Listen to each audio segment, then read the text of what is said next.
Welcome to Like Minded with Dr. Patrice. Each episode, we'll be sitting down with different types of experts and unpacking the intersection of mental health, pop culture, and our day-to-day lives. My name is Dr. Patrice Lagoy. I'm an international psychologist, licensed marriage and family therapist, and former entertainment executive. This episode, we will be discussing mental health for Black women in the corporate workspace, how climbing the corporate ladder can impact mental health, and how to not only care for your own mental well-being at work, but also to create safer environments for other people of color in the space as well. My guest today is Bree Frank. She is a senior production executive for a major streamer and president of Hue You Know. As an accomplished television executive and advocate for people of color in media, Bree is passionate about creating opportunities for professionals of all backgrounds. In over 20 years of professional production experience, she's produced over 300 hours of unscripted television. And Hue You Know is the safe space she's created for people of color in media. Her passion is to tell exceptional stories and move the television zeitgeist forward while championing diversity, equity, inclusion, and access. So, Bree, welcome. Thank you so much for joining. Thank you so much for having me. So I would like to talk to you about your journey to becoming an executive, how you got to where you are, and also along the way, how it affected your perception of mental health. Yeah, I don't think that I even contemplated mental health on my journey, and it wasn't a swan's journey. I always say that I clunked my way to the top. Not necessarily intentional. I just started getting really good at what it is that I did, and with that came the reward of ascending to an executive role. I think when I first started out, I just wanted to do good work, and as I was exposed to more people at the top, I got really curious about what it is they did, and it felt like something that I could do and also create impact as I was able to climb to the top and do things differently than how I was treated as a Black woman. Yeah. Can you say more about that? What you saw that needed to be different than what you experienced? Yeah, it's interesting because I don't think that the permission for even language was something that was considered up until maybe a decade ago. Self-care just became this buzzword that everyone was doing. I think before I was just in survival mode. It just mimicked a lot of what it means to be a Black woman in America. And so part of it was the idea of shrinking myself. It wasn't shrinking myself. I was trying to be invisible so I could not be noticed, so I could just do the work and move up. Right. And it's so difficult to excel while trying to be invisible, right? Yes. And you know that both of these things are impulses that you have because you don't want to draw the wrong kind of attention to you, but also you need to get noticed for your work, and it can be really challenging. Yes. When do you think you started thinking about mental health? When did self-care and realizing that you were maybe not doing it, when did that start happening? I don't think it happened until I turned 40. I think before then, it was just me trying to do good work, thinking that the work would be enough and that it would speak for itself. And so even That's it's so cute. But even the idea of self-advocacy, to say out loud that I'm the one that did it, and to want to be for the author to be cited, was not something that I was willing to do. Certainly until I had a certain title, and then it was just the idea of the suppression becoming so overwhelming and being frustrated. Yeah. I spent a lot of my professional career being the supervisor to a man who made more money than me. And being asked to take it and to be grateful for just to be in my position. And when you are often the only person in the room that looks like you and there's no one else to even give that glance to, I just saw Whoopi give it to Kamala. Just a little hey girl. Yes. Without that, you just kind of feel internally your mind feels like you are hysterical. Yes. Or that you are delusional. You're making things up, and it's a bit of a mind game. I don't think until you get around people that look like you that you feel validated in the feelings that you feel, and that you notice that oh, I'm not crazy. This is totally happening to me, and it's not okay. It is happening. And I think, there's a lot of things to discuss there. I remember having that experience of I had an assistant who was a white male. And when we would walk into a room, as I'd come to this meeting, this will be great for you. It's a good experience. And people would talk to him first or assume that he was the person in charge. Totally. I'm just allowing him to be here because I want him to get this experience. But I knew after a while to expect that, and to have to say, I'm Patrice. This is my assistant. And I didn't want to do that, but I need to let you know what's happening here, right? Because there's an assumption that's made, when you walk into a room. And so I think that and that conversation about being grateful, like I'd love for you to say more about what messages you got and how you processed those, how you interpreted those. Well, what is funny to me? Before the external messages, I'd like to talk about the internal messages of war that exist, please. And the freedom I had when I served an eviction notice to the voices in my head. I think that as like a Black woman, we're often made to feel like, don't think too big of yourself. Just, like that humbleness that is almost like indoctrinated into you not to be too conceited. And that's so when I was doing things that other people boasted about, it felt of poor taste for me to say out loud that I was the person that thought of it. I was the person that executed it. And so the system is really good at training you to be silent so that do you know what I mean? Like, so you won't even, before someone says it externally, you have the army inside dictating where you go. That's right. I was talking to a guest about this a little bit on another episode, and we were talking about how those messages start so early, but they're born of a place where it's survival, right? So we were talking about how you might get that message from your parents, but like as a Black person, it is do not get too conceited because your life could be on the line, right? Yes. And so now, how do you raise kids? How do you turn off those messages where it's like, no, I should be able to take credit for what I've done. I should be able to be proud of what I've done and to let other people know when as you said, that those messages have already done all of that work. Where internally, you're already censoring yourself. No one else really needs to at a certain point. Yeah, and I think that also getting older certainly helps. But it took a while for me to realize that how people feel about the truth is none of my business. It's just kind of feel like the truth of who I am, how it is that I feel, how you feel about me. It's just it does not. I have no currency. Yes. Like before, it paid so many dividends. It pays nothing now. It pays nothing. Yes. Okay, tell me what happened when you turned 40 that changed things for you. I was having this really interesting conversation with my sister about the labor of the voices in my head. And that I'm someone that has spent my entire life not really asking anyone, what do you think I should do? What do you think I should wear? I like to shop alone. I like to do all the things alone. I don't need to be like this dress or this dress. I just kind of know. But there's certain boxes that I realize body image was, certainly one of them. Professionally, whether or not I was in the right space. And I was like, I am exhausted from the committee. Yes. I am exhausted. I'm not even asking anyone. I don't have to. There are 30 people in my head that I picked up along the way that have told me that I'm not good enough. And I'm answering to them before I answer to the truth of my possibility. Yes. And so, or even give yourself space to uncover the truth. Yes. Because the voices are taking up so much space. And so my commitment when I turned 40 was to serve an eviction notice to the voices in my head and to kind of just live out loud unapologetically. And it served me well because the way that I showed up, not for other people, which I'd always really been really good at, but the way that I showed up for myself looked differently. Yes. So I think that is what happened when I turned 40. And I just received this gift of self that probably is not something that people were accustomed to because I always took care of you before I took care of myself. And probably appeared to other people to be on top of it in a really great space. Everything's humming along, nothing to see here. So I'm sure that also is something to grapple with, when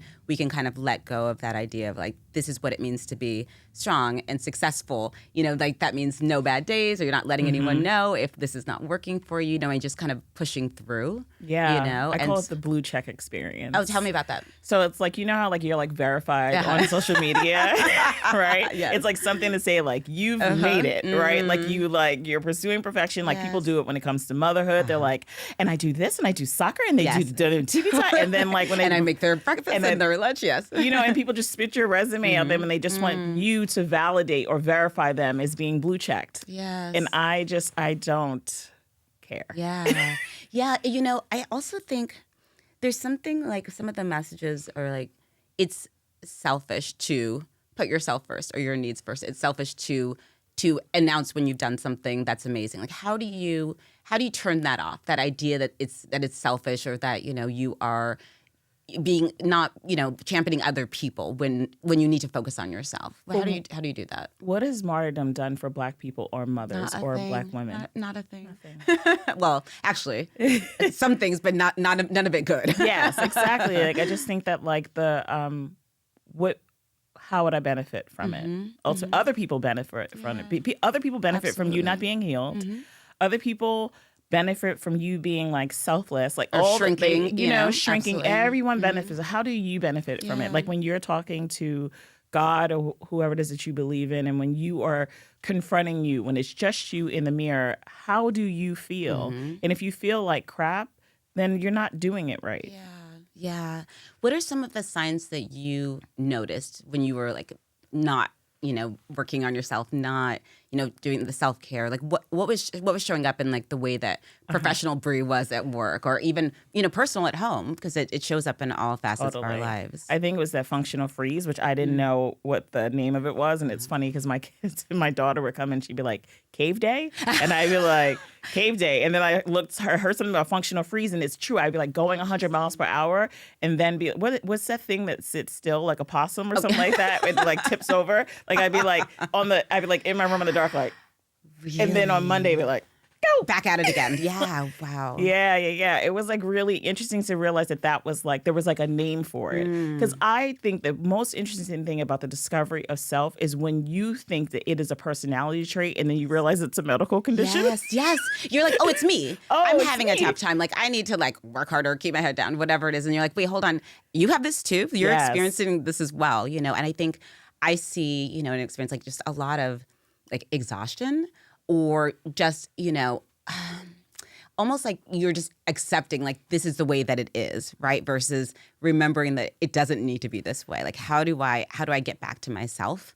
How do I find out like what are my priorities again, instead of just being like on this, like rat race, right? Yeah. And I think that we falter at the pursuit of perfection, which I was guilty of for years. And now I've just like fallen in love with the process and the parts of me that suck. Right?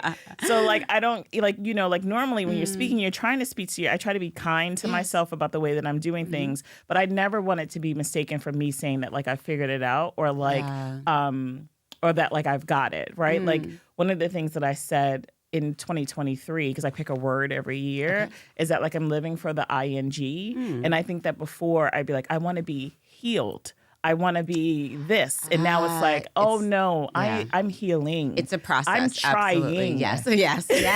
Well, and that it allows you to give yourself so much more grace, and also be open to pivoting, changing your mind about something, okay, yeah, I didn't have it figured out, but I'm working on it. Yeah. I'm working on it, and that's plenty. That's good enough. Because once you say, okay, I've achieved this level, I understand myself and I understand the world, and then where do you go from there? Yeah. What other things are you not opening yourself up to experience, and to continue to grow? Like cut the lights out, go to the upper room. Like if you've all figured it out, like I just kind of feel like I have so much more work to do. And I also think that as I get older, every time I even look back at different parts of my life, it means something every single time I learn more about myself. Right? And so it just feels, I have practiced patience with myself and like giving myself grace and to learn the ugly part, like to learn to love the ugly parts, which is really difficult to like confront, is when you are not getting it right. To like accept that part of it. That's really difficult. I've heard you use the term radical patience. Can you talk a little bit about that? Yeah, I actually learned this from a mentor of mine. Like all the things that happened in 2020, and there was like a lot of like protesting and a lot of outspokenness about what it meant to be Black in America. And what I realized from dealing with her was, she's like C-suite, amazing Black woman, like all the things, is that everyone has a version of protest. And so you just kind of have to figure out what it is. Like for some people, it's going to be their art. For some people, it's going to be their skill. And my protest is through like connectivity and connecting people, and using my voice, and giving myself credit for having something to say. And then there are people who have radical patience, like I think Black executives who make it to the C-suite and sometimes have to suppress their own humanity and not worry externally what it looks like, because they're not like down. I see. Interesting. And so I think her ability to practice radical patience is getting her so far professionally, and the moves that she makes allows to open up the door for other people. But I know that there's a price that she pays that she doesn't complain about, right? But it's very much there. And I do think that there is something magical to it, because I think that people think that the only version of protest is like on the streets. And I'm like, well, I have low arches and I can't walk that far. and I got to do school pickup. Exactly. So, I can only protest till 2:30, and then I got to hit the road. What if getting in the room is like your protest and like your commitment to and that? bringing other people along with you, right? And not making sure that the next person is not the first or has to experience the things that you do. That's absolutely a form of protest. I love that kind of broader way of looking at it, and not making assumptions about other people's journeys. Is, I think, a lesson for us across the board for us to take in really. So speaking of, like, tell me about now that, you are enlightening, how does it change how you show up for the people around you? I think that it comes with how it changes. Just like I have much more curiosity about everyone that I interact with. Right? Like nothing is just like on the surface. If someone is having a bad day, I get much more curious about that than frustrated by what it is that I need.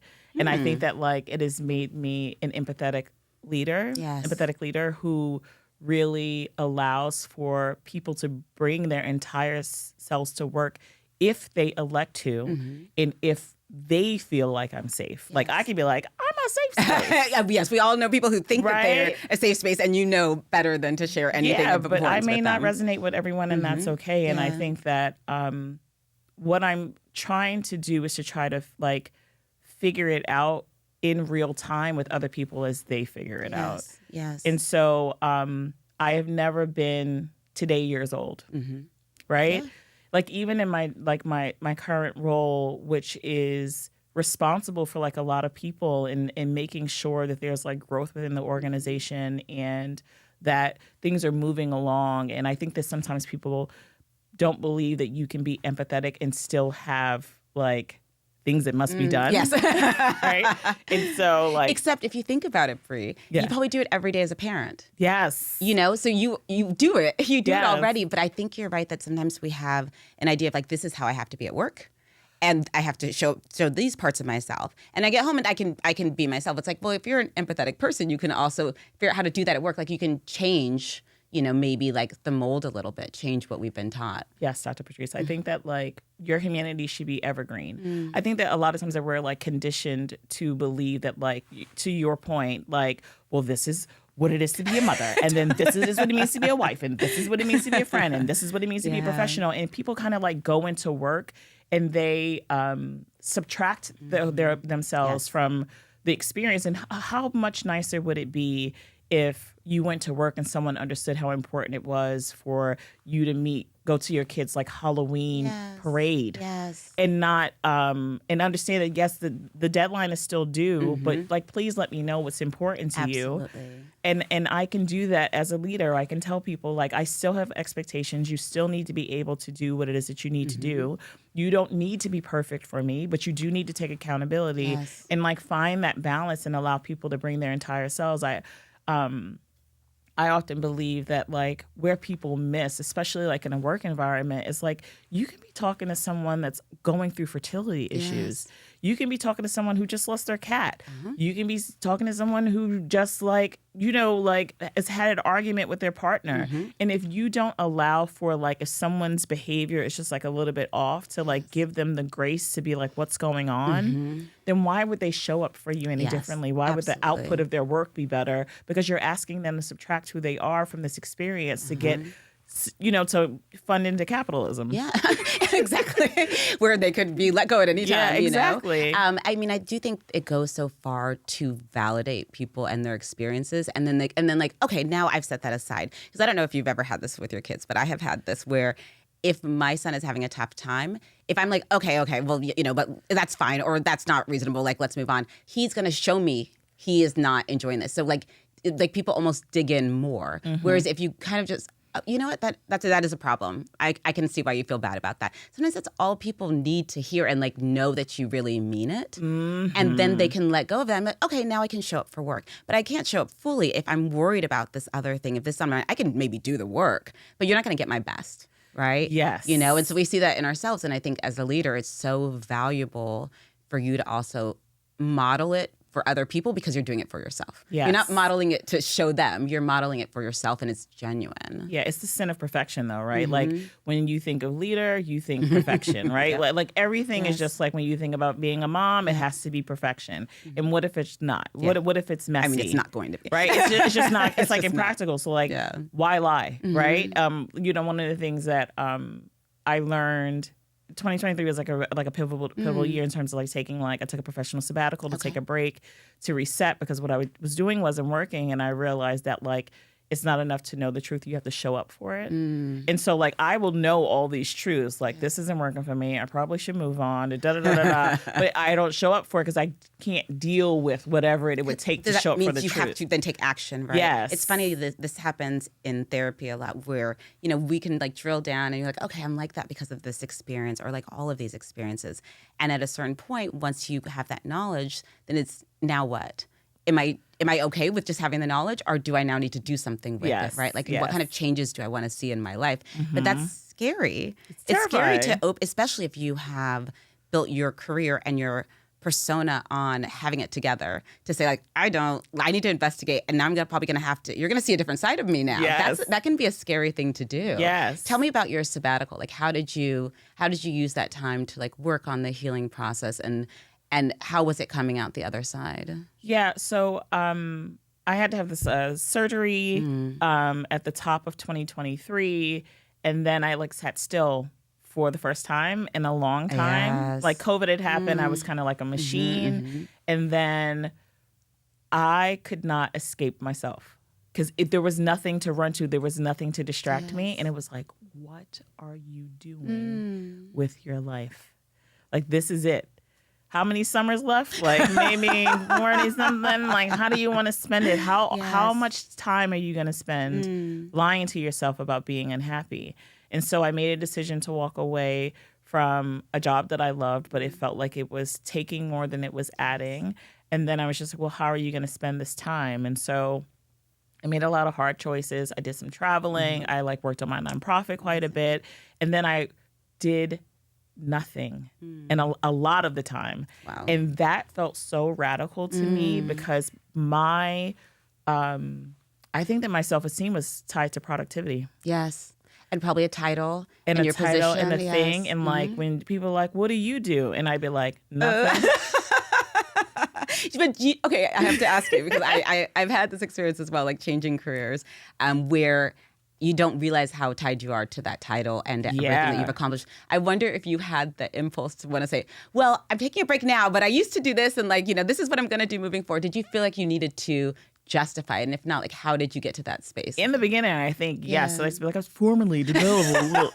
Like, you know, you got to do that thing. Yes. And then it just like, I'm a television executive, or currently I'm on a professional sabbatical. And people are like, oh my God, like, how is that? I'm like, it's amazing. Yeah. And like, what are you doing? Like my husband, he'd be at work and he'd be like, what did you do today? And I'd be like, nothing. Napped. I love that. Because it just always felt like I had to justify my day or else I was unproductive. And that's something that culturally is also something that is like pervasive and a problem. Absolutely. And I think that like the idea of stillness without needing the answer on the other side, it's like, when you make a prayer, but it's not a prayer, it's really a demand. It's a strong request. It's a strong request. Like to be like, I don't know, like just to just get curious about myself and just to confront the uneasiness of not having a qualifier next to me other than my own humanity. Yeah. It's funny. I mean, you know, there's a lot of things there that come to mind. And you and I've talked before about like privilege. And like, obviously, it's a luxury to be able to take a sabbatical, right? Yes. You know, in your case, it was exactly what you needed.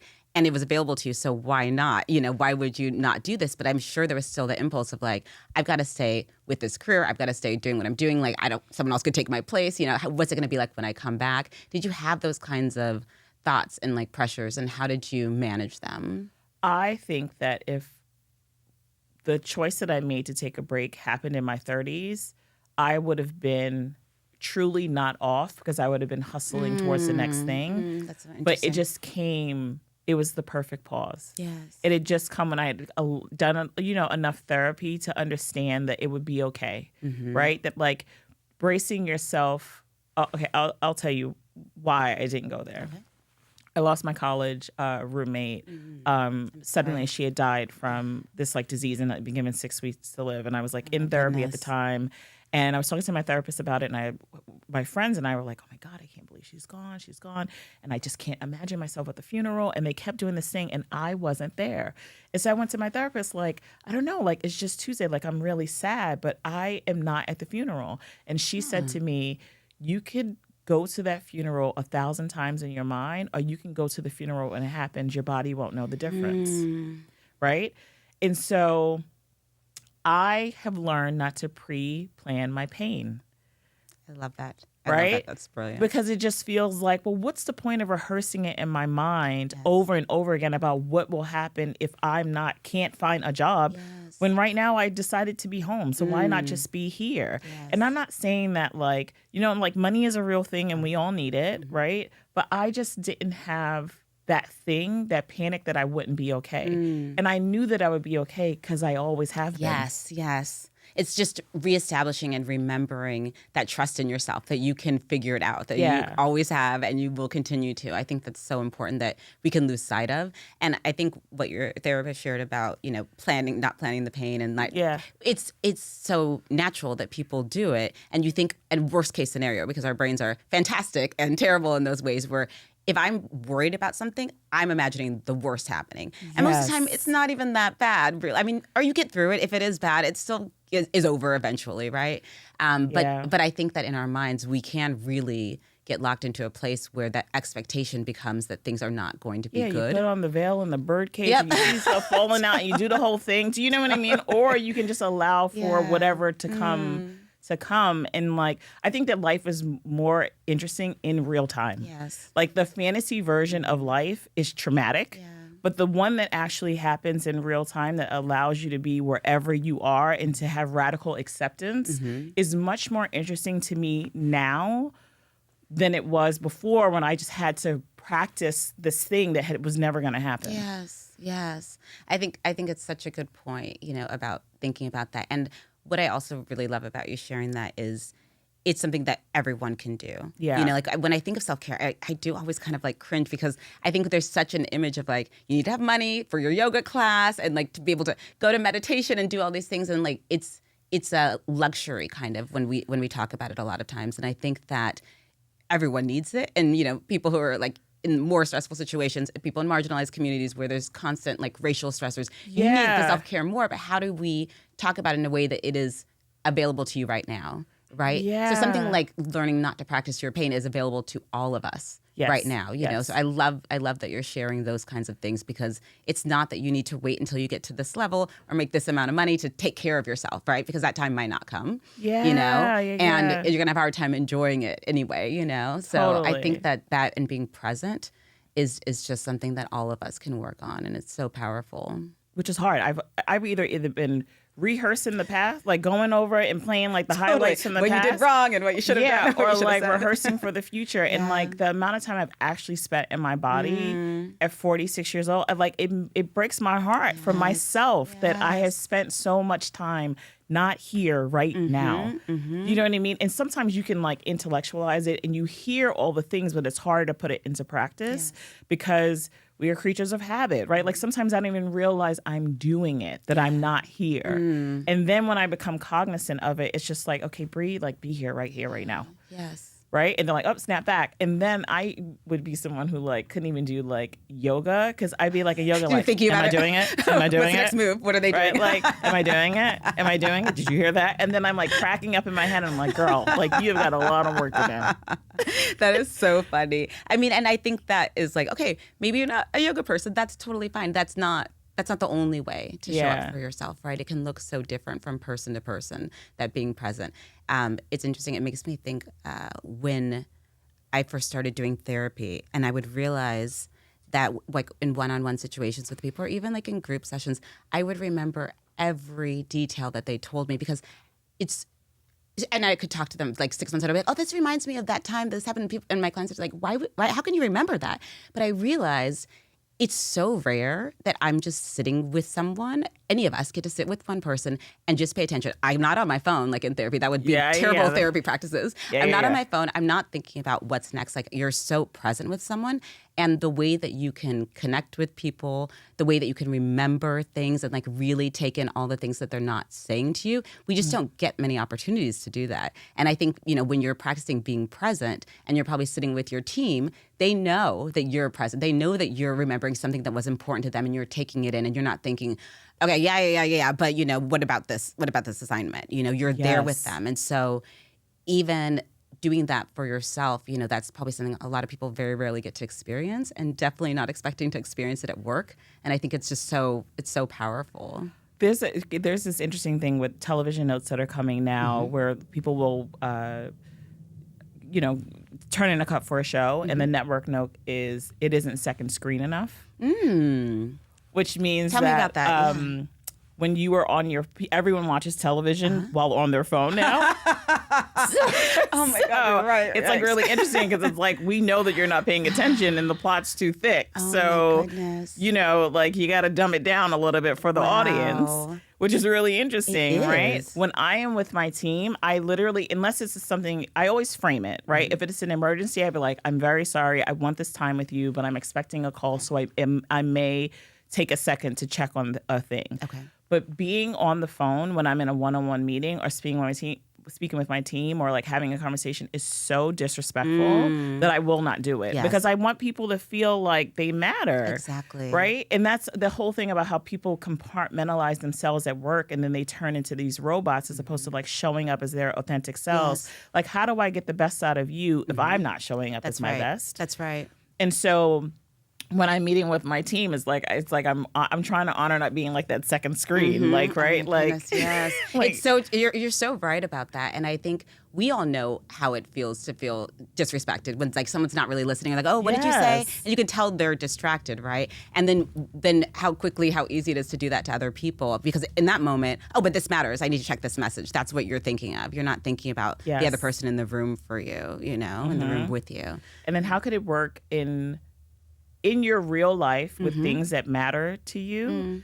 You know how you want to be treated. You know what feels good to you. You know how your children or your best friends, how much they need you. And then you go to work and then you shut it off. It's like nuts to me. Yes. And I think that it's something interesting. In 2020, everyone was like, yes, I'm going to take my whole self to work. I'm like, yes, and if it's safe. Yeah, right.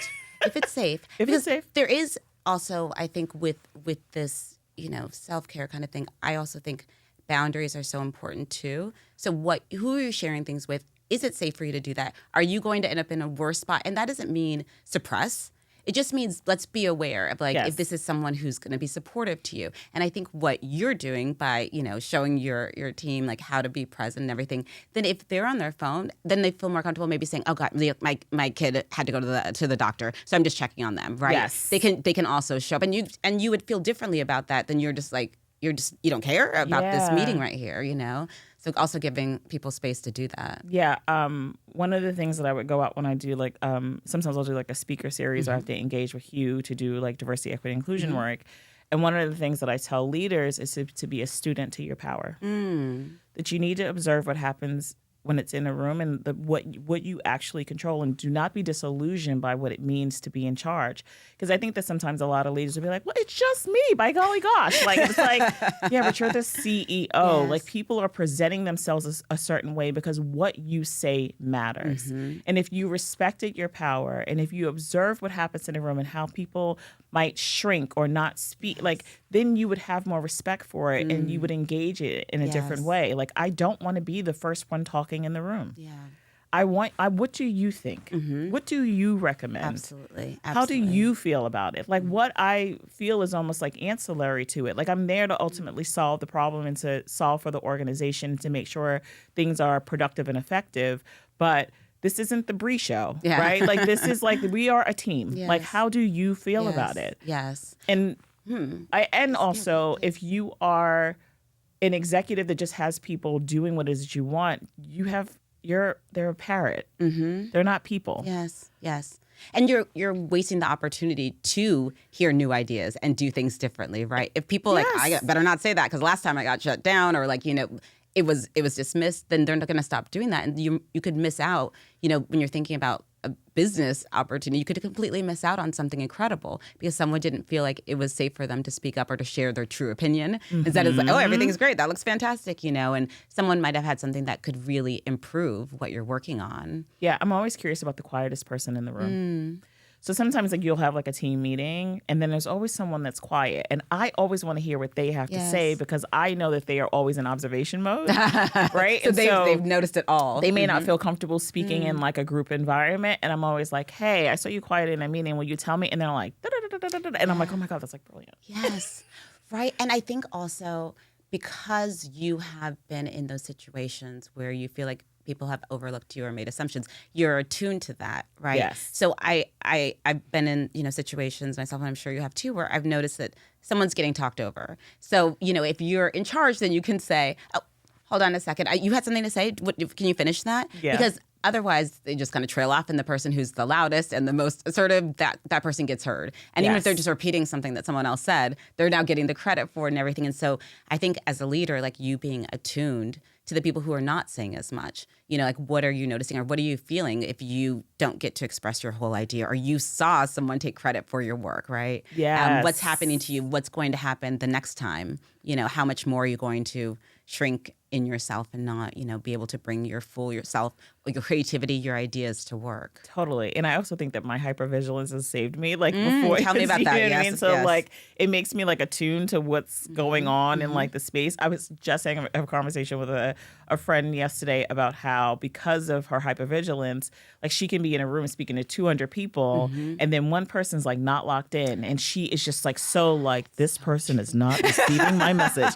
And then she starts to alter and cater her thing to that person and she gets them and she's like, okay, here we go. Yes. And I totally believe because of my life experiences, I can kind of dial in almost an intuitive way to how people are feeling and figure out who's receiving it, who's not not all okay, and just kind of dial into that space. Yes. Which I never thought of it as an asset, but I suppose it can be. Right? Absolutely. It's definitely a superpower. Yes. That I think can sometimes be exhausting. Yes. Right. So because you are attuned to all of these different people and we can walk into a room and see what is that person going through? What are they skeptical about that I'm saying? Yes. How do I manage this? How do you continue to use that as a positive thing versus veering over into oh my God, I got to think about everyone and all their different emotions. How do you manage that? I mostly got it wrong for most of my life. I did. I cared way more about everyone else. And then I realized it's only help if someone's better off when you're done. That's right. And so I had this really interesting conversation with my mom once about the way that because I got it from her, taking care of everyone. If you had a story, you had a place on the couch, right? And so I was the thing is you're not helping and you're not even a crutch, you're a wheelchair because they can't move unless you move, which is not help, right? And so when people are going through so many things, it does not serve me to pour into them more than I'm willing to pour into myself. And so it took me a while, but I'm really good about being and that's enough. Yes. And I need space and I'm not available. I am not a 7-Eleven, right? And I used to be open 24 hours a day, 7 days a week. And now it's this is the space that I have for this. And also not just knowing the truth, showing up for it. Yes. So saying hey, I'm actually overwhelmed right now. So I need a minute or now is not a good time for me to engage in this conversation, but I know it's really important to you. I would love to circle back and just saying that and not worrying about the price of the truth when I'm engaging with people. So even with my team, it's hey, I would love to be able to connect with this and this feels like a priority to you. But right now it's I have other things that are over this. We'll come back to it, but I just need to be able to take care of this first. Yes. And then follow up and come back. Yeah, you actually then have to go back to it. Yeah. No, and I think that kind of honesty without apology is so helpful, right, to hear because if you're used to just saying, yes, come on in now, let's talk about it now, and you're not there, then the value is lost anyway. And so to be able to say, this is not a good time, and that's it. You're not saying it in an unkind way. It's just very upfront. This is not a good time. I need to do something else right now. The apology thing from women drives me crazy. Like, it's so sorry. Like, all the qualifiers. Oh, my goodness. I'm always like, thank you for your patience. Yeah. Yes. Here you go. That's it. Well, I do now notice and cringe when I hear someone start a statement with, oh, I'm sorry, but, or it's someone called, so what do you think? Like, oh, I'm sorry, I was just thinking, like, and like, no, you're not. Like, you have as much of a right as anyone else to, like, share whatever is on your mind, and you don't need to apologize for it up front, because then I have gone to a place where I'm like, oh, this probably isn't going to be very good or very useful, right? I've already decided along with you. You brought me along, to believe that what you're going to say is not valuable, right? And we're on this journey together that's not good. Like, how do you want to be taken seriously? My husband, who is like a feminist, power to the people. Love it. Like, with my daughters, when they say sorry, it drives him crazy. And he will correct them every single time, like, do not say sorry. Yes. Like, because he really doesn't want them going through the world apologizing for their existence. And I think it's like such a powerful reminder. I'm the same way, but I love the fact that he reinforces the idea of, like, just apologizing for your existence or being human. Absolutely. It just kind of feels like I wish that people were more dialed into how apologetic they are at work. And it doesn't mean that you have to be indignant or like be an a-hole. Like, please don't do that. But just think about, like, how you're presenting something. Like, if someone's like, I'm handicapped, but you're not going to like it. I just been crossing like, it's like, I don't want to eat this cake. Exactly. You already told me it wasn't good. Yeah, so you already told me it wasn't good. Yeah. Yeah, it's funny. In my 30s, I guess I worked at in a corporate position, and I had a group of friends, and we were all women of color. We found each other, and glue, still friends. And when we would have to do something difficult, like a salary negotiation or like a big presentation, there was a man that we worked with who was fine, but not brilliant, let's say, right? Mm-hmm. But you would never know it from being in meetings with him. Everything, like, oh, I have this great idea. I'm doing this now. Everything was promoted, like, without any kind of apology, like no kind of qualifiers. And I found it annoying, but also it's like, what? Why don't we do that? Mm-hmm. And so we would say to each other, oh, what would this person do? And then it was they would go in there like, I'm amazing. Yeah. This is an incredible idea. Everyone's going to love it. And we would use them. Like, we still talk about that to this day, because we almost needed to see, like, why are we so annoyed with someone who's proud of what they do? We work hard. We should be proud of what we do without apology. And we used it as a way to, like, walk into a room different, right? Yeah. Sometimes you need those, like, little mental tricks. Like, if you're like expressive like an R&B singer, but the spirit of a rapper. You're like, you got to be like, I'm it. Yes. But then you just express yourself in a melodic way. Exactly. But in your mind. And the way you're walking into the room is Cardi like, B. Yes. I love that so much. So I really want to, like, talk to you about like tips you have for other people who are, like, either experiencing these kind of challenges, for people in leadership positions or people who will one day be in leadership positions, about what they can do to kind of create these environments at work and also for themselves. Tell me about some things that you talk to people about. I think that there is no opposite to the human experience. And so, like, when you get inside leadership positions, a lot of people are like, I'm going to be the opposite of so-and-so. Like, you kind of have to curate the experience of what works for you so that you can show up authentically. Mm-hmm. I also think that if you are marginalized in any way, maybe you can't come out day one, like, being exactly who you are, and you have to know whether or not the environment is right for you. So soft launch yourself. Yeah. Right? To a soft launch. And I also think that you need to build community around you with people who see you. Mm-hmm. And that may be outside of your office. Yes. It may be outside your environment. And that's totally fine. Mm-hmm. I think that it's really important to take a pause and take a break and to turn off. Like, nothing works all day, 24 hours a day without breaking down. Mm-hmm. Like, you will eventually hit the wall. Yes. And so I think it's important to build community. It's important, like, to do the inner work and to look at yourself internally and to be kind to yourself. Yes. Right? Like, I don't believe in being nice. I always say I'm kind and I'm fair. Mm-hmm. And I think that if you are a person that is in a position of power, you have an obligation to take care of the people that are around you.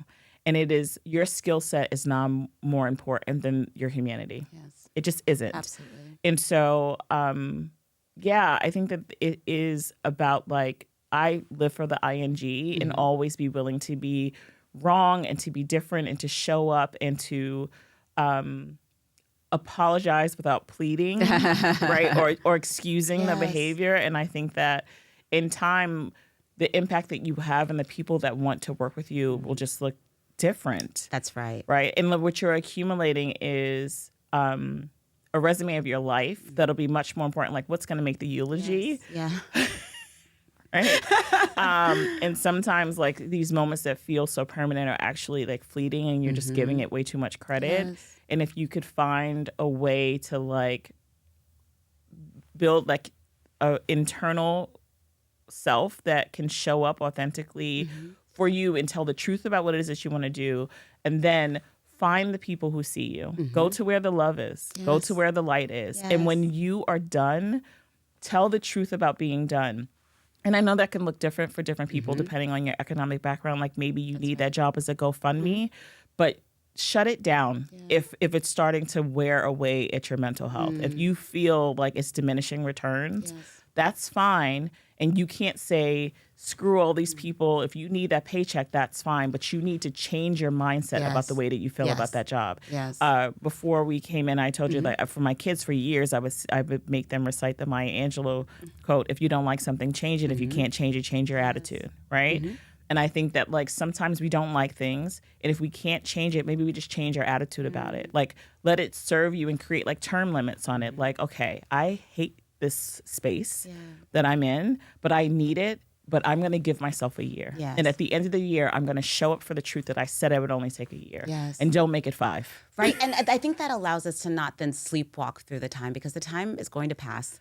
And if we're not thinking about, this is a now thing, this is a for now thing, in the future, I want things to look different. So what can I do to work towards that? That's available to all of us, right? Because I think it is so important that we're not saying, quit your jobs, everyone. Like, it'll be fine. No, like you might need that job. You probably do, you know? And so what can you do so that a year from now, 2 years from now, your life looks closer to what you'd imagine for yourself, closer to what makes you feel well and like looked after, and like you're looking after yourself. Like what are those steps? And sometimes they're small.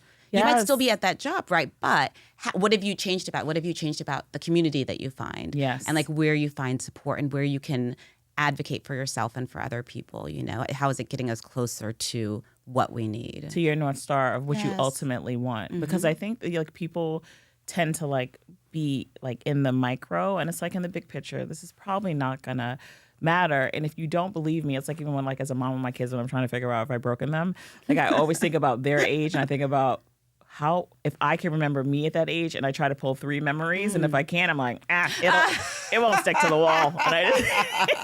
But because with kids, and I think with work too, I mean, you have a team of people, like you still, personalities that you need to pay attention to, be attuned to, right? And things that they're going on, internal things that they're working on, and then like the world at large, whether you're talking about parenting your kids or you're talking about like being with a team of people, they still need the same kinds of things for you to show up, for you to like model being healthy, having boundaries, all of these things, right? That you're doing for yourself are so beneficial. You know, like we've talked about, sometimes you're just planting a seed, right? And you may never see the seed grow, right?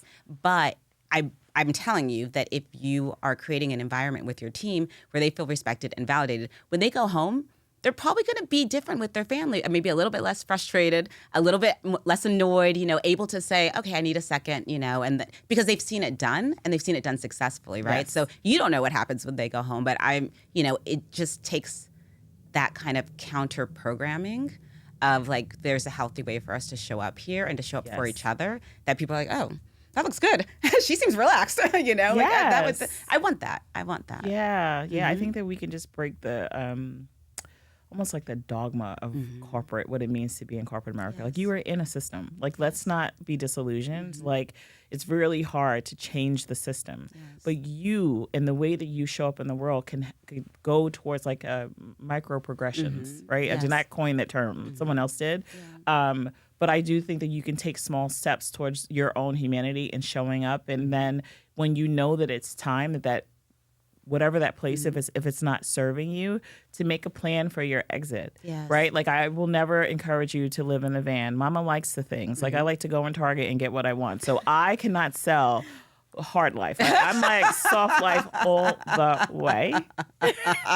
So, like, make a plan to make sure that you don't have to, like, eat cat food, like, by all means. But you have to show up for yourself, because nothing matters if you are not together. Like, you know, like, nothing matters. Absolutely. Or I feel like what happens sometimes is that when you're not showing up for yourself, even when you achieve that thing that you thought was your dream, it doesn't, like, it's not that exciting. Actually, it feels I kind of feel the same. Okay, am I then searching for the next thing? And am I going to have that same feeling again? Do you know what I mean? Like, when you're reaching for something and not enjoying where you are right now, when you get it, it just will never be enough. It's not enough. Yeah, it will never be enough. And also, while you're doing the thing that you don't want to be doing, but you have to do it to survive or whatever it is, don't shame yourself along the way. Don't punish yourself along the way. Exactly. Like, you made the decision. You know why you're doing this for a year, and you don't need to tell everybody about it. Like, sometimes it's just like, I need to do this to pay off my school loans. I need to do this because I need to put a down payment on the house, and I don't want to be doing this, and I will look for other things. But in the meantime, like, this is where I am. Like, radical acceptance, and then move towards the goal of freedom. Yes, absolutely. Because I think you can get stuck in that, like, shame spiral where, oh my God, you know, you can talk yourself into believing that you don't even deserve to have any better. You don't even deserve to feel at peace because, you know, you're not proud of where you are and what you've already done with your life and, like, the ways in which you've grown. And so that can really also get us paralyzed, you know, and stuck in one place if we're shaming ourselves along the way. So I think it's so good that you brought up that point. Yeah, and who made the list? When do we even stop to think about that, right? Who made the list? Who actually said that by 35 you have to have so-and-so? I know, right? Yes. Like, burn it down. Yes. Get rid of all of it. It's Write all your own crap. list. You probably have better ideas and stuff that works for you, you know, rather than what someone told you would make you happy, you know? Yeah, and even if you write your own list, you need to figure out why it's important to you. I love that. Say more. Yeah, so sometimes you can, like, I'm making a list, like, I want a house by 30. I want to be married by so-and-so. And then it's like, but why? And it's like, oh, because I was told that is what success looks like. I was told that, like, I wasn't good enough until I had X title by X age. And that is actually... this is my salary and So your list has been curated from trauma, not from, like, a God calling or for something that is higher, that is given to you, that is divine, right? And so, like, sometimes I question what it is that I want and why it is that I want it and who gave it to me that I believe. Yes. You know? Right. And then I think also, you know, to that point, because I think it's so important, Bree, now that I don't know, that it's actually not what I need anymore. So I'm gonna change this list. Even if it felt good to me like 6 months ago or a year ago, you know what? I feel differently now. I need different things in my life in order to feel like that. Like, also giving ourselves to, like, permission and, like, the ability to question where it came from. Who is it for? Yes, who's it for? Who's it for? Who benefits from this? And then also, how do I need to make changes? Because I'm growing every day and I'm having different perspectives and different experiences. And so my list, you know, about what I need should be growing along with me. You know? You have to reserve the right to change your mind. I never understand people like, this is just the way I am. And I'm like, you know, I didn't like avocados until I turned 30. Right. Like, do you know what I mean? And now I, like, hardline them into my veins. Like, it just, I don't understand that. Like, I reserve the right to change my mind. Like, I'm curious about all things, including myself. Yes. So I'm not, and it might sound like I'm, like, a little wishy-washy, and I am. It's the Pisces in me. Anyway, but, like, the idea of being so firmly planted in these decisions that you make never gives you the grace to want to change, right? Yes. So I think that, like, your moral compass should be something that's firmly planted, right? Like, the way that you treat people, but these like things that you accomplish to get to whatever that end is, however it ends for you, it should be a beautiful thing that unfolds rather than this thing that you plan in your mind and then you spend all your time disappointed that the plan didn't work out that you put in your head. It's like, or even disappointed because it did work out, but it doesn't feel like right anymore. It doesn't feel good. Yeah, absolutely. I love that. This has been a great conversation. Like, thank you so much for sharing your experiences, like, so openly and honestly, and, you know, where you are now, like, your journey. So thank you for that. Thank you for having me. This was, like, so much fun. This is stuff I really like to talk about. People are like, what about production? No, this is great. It was great. I think, you know, people will have such valuable takeaways from what you've shared. So if people want to find out more about what you're doing, where can people find you? So they can, on my social media is I am Bree Frank, BREE Frank, on Instagram. That's where I mostly am. I don't do the X. And then I also, my nonprofit is Hue, H-U-E, you know.com. And if you are looking for access to very talented people in the film and entertainment industry, if you're looking to help me push the message forward and to send donations, I will take that too. Donations welcome. Yes. And so that's mostly where I am, is on social media. It's like Instagram or LinkedIn. You can connect with me on LinkedIn. Great. Wonderful. Thank you. Thank you, everyone, for tuning in. You know, it's been my pleasure to have Bree Frank here. If you want to see more about what I'm doing, you can follow me on Instagram. It's therapy_with_Dr_Patrice on Instagram and TikTok. And my website is drpatricelegoy.com. Thank you so much. Thank you so much.